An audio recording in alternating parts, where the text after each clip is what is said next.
আসসালামু আলাইকুম, কেমন আছেন সবাই? আশা করি ভালো আছেন। উত্তর অঞ্চলের একটা ঐতিহ্যবাহী পিঠা মেরা পিঠা, আজকে আমি আপনাদেরকে সেই পিঠা বানিয়ে দেখাবো। দেখুন পিঠাগুলো কত সুন্দর হয়েছে। এই পিঠাগুলো বানাতে একদম সহজ। চলুন আপনাদেরকে দেখাই এই পিঠাগুলো কিভাবে বানাবো। খুব অল্প উপকরণ দিয়ে পিঠাগুলো বানানো যায়। আর দেখুন ভিতরে কত সুন্দর হয় পিঠাগুলো, খেতেও কিন্তু অনেক দারুণ। যে শুধু লবণ দিয়ে এইভাবে যে পিঠা বানানো যায় অসম্ভব। এখানে আমি নিয়েছি শুধু চালের গুঁড়ো, 2 কেজি চালের গুঁড়ো নিয়েছি। আপনারা বাড়িয়ে কমিয়ে নিতে পারেন। এই যে চালের গুঁড়োগুলো আমি মেশিনে ভাঙিয়ে নিয়েছি। ঢেঁকিতে যদি আপনারা গুঁড়ো করেন তাহলে গুঁড়োগুলো আরও পিঠাগুলো আরও স্বাদ হয়। এখানে আমি নিয়েছি 2 কেজি চালের গুঁড়ো। এখন চালের গুঁড়োগুলো আমি ভেজে নেব। এখানে একটা কড়াই বসিয়ে দিলাম, কড়াইটা পুরোপুরি গরম হয়ে গেছে। এখন আমি গুঁড়োগুলো ভেজে নেব। আমি 2 ধাপে গুঁড়োগুলো ভেজে নেব মিডিয়াম আছে।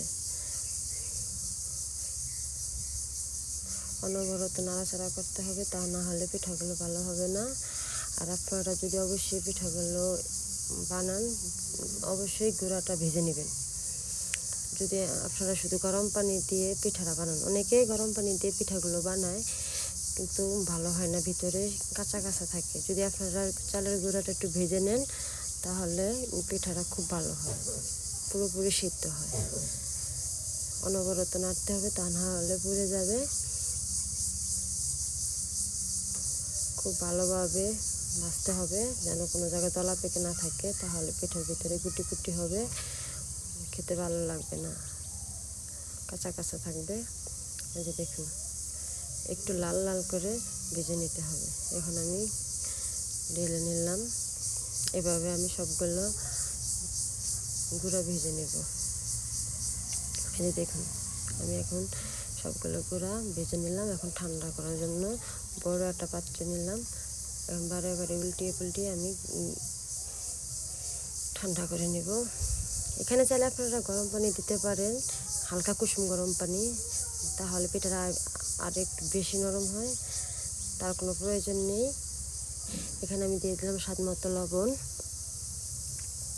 এখন দিয়ে দিলাম ঠান্ডা পানি। এখানে আমি ঠান্ডা পানিটি ব্যবহার করলাম। এখানে আমি অল্প অল্প পানি দিয়ে ডোটা বানিয়ে নেব। এখানে আমি 2 মগ পানি দিয়ে দিলাম। এরপরে আবার পানি দিব।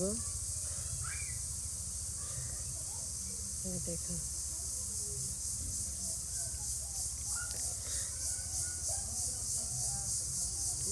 রুটি বানানোর মতো, রুটি বানানোর সাথে একটু নরম হবে ডোটা। এই যে এরকম দেখুন, যেন হাত থেকে ছেড়ে যায় এই অবস্থা। একদম সহজ। এই যে দেখুন এত সুন্দর। এখন আমি 2 হাতে পিঠাটি বানিয়ে নেব। এই যে দেখুন আপনারা আপনাদের মতো করে ডিজাইন করতে পারেন পিঠাগুলো। কেউ চ্যাপ্টা করে বানায়, কেউ পাতা বানাতে পারবেন, কেউ গোল গোল করে দিতে পারবেন। আমি 2 রকমের বানিয়ে নিলাম। এখন আমি এখানে চুলাতে দিয়ে দিলাম। নিচে আমি এগুলো কলা পাতা ভালোভাবে ধুয়ে নিলাম। এইভাবে যদি আপনারা পিঠাগুলো সিদ্ধ করেন পিঠাগুলো খুব ভালো সিদ্ধ হয়, খুব ভালো লাগে। অনেকে ভাপ দিয়ে, আপনারা ভাপ দিতে পারেন, রাইস কুকারে ভাপ দিতে পারেন বা পাতিলেও ভাপ দিতে পারেন। আমার কাছে এই কাজটাই ভালো লাগে, এই প্রসেসটাই সুন্দর, খুব সহজেই হয়ে যায় অনেকগুলো পিঠে একসাথে। সবগুলো পিঠা দেওয়া শেষ আমার। এখন আমি ঢেকে দেবো 40 মিনিট। এভাবে আমি ভাপ দেবো।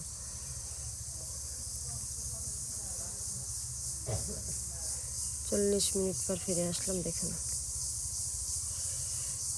পিঠাগুলো পুরোপুরি সিদ্ধ হয়ে গেছে।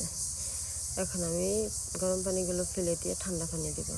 এই যে পাতিল ভরে ঠান্ডা পানি দিলাম। ঠান্ডা পানি দিয়ে আমি পিঠাগুলো 2-3 বার ধুয়ে নিলাম।